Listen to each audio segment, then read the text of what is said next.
Yeah. So Nathan Goodale, I'm an Associate Dean of Faculty and Associate Professor of Anthropology, and I'm the Principal Investigator for the Slocan Narrows Archaeological Project.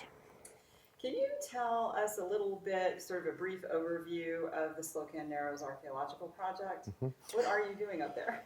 So the Slocan Narrows Archaeological Project has the goal of understanding human lifeways over the course of about 3,000 years in the Upper Columbia River drainage of the interior Pacific Northwest.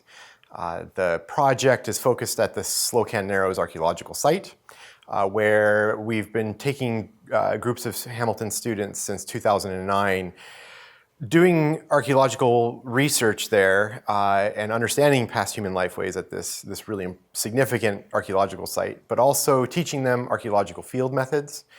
So it's a course that students take for credit, but also integrating them into understanding cultural diversity and civic engagement of actually working in another part of the world, where you're trying to understand the past of indigenous people who live there and their ancestors lived there. So the course encompasses a lot of different facets. They're living in a remote location where they're having to build life skills to cook for themselves and things of that nature. But also they're learning archaeological techniques, but also how that connects with people, present day people, and their ancestral past. So, is there a great deal of interaction between the field school students and the local community there in the British Columbia? There are. So we large part of this project is with civic engagement of the local community, local communities, I will say, because that is multi-pronged in its meaning.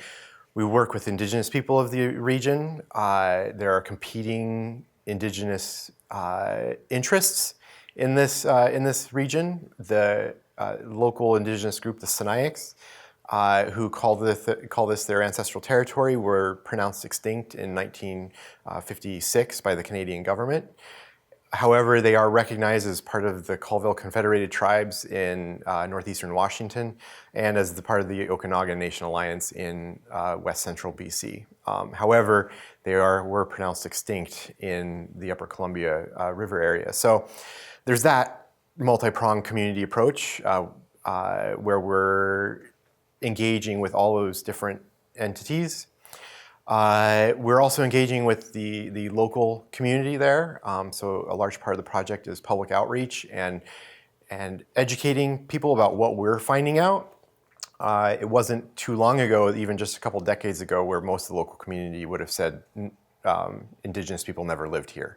So despite a large number of sites and things like that in the region, the Upper Columbia River drainage has been, the landscape has been altered by a major magnitude due to all the hydroelectric dam constructions that have gone on. So the Slocan Valley, where we're working, is one of the only undammed rivers in the Upper Columbia system. So we're seeing a river bottom that looks is most close to what it would have looked like in the past as any part of the river drainage. So every year we do a field school. We end up having some kind of a public education event. In the past, we've done large open houses at the archaeology site where the students are engaged in teaching the groups of 20 to 25 people over the course of about 3 to 4 hours. We usually get anywhere between 300 and 400 people showing up for an open house event, and they feed through the site, and we talk about what we're learning at various places. One of the big questions that we've gotten in these public events is, what are you doing back at the lab at Hamilton with all the artifacts and things like that?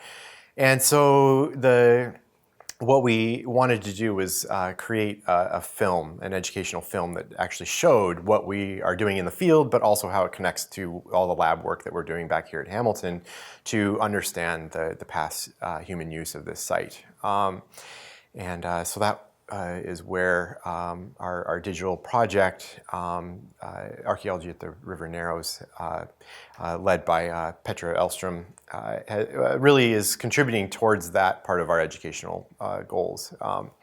So we did a film screening and premiere in Nelson, British Columbia this past summer, and released it online and for free of charge. So, my understanding is there's a roughly around 5 museums using the film now as in their permanent displays in the region. So.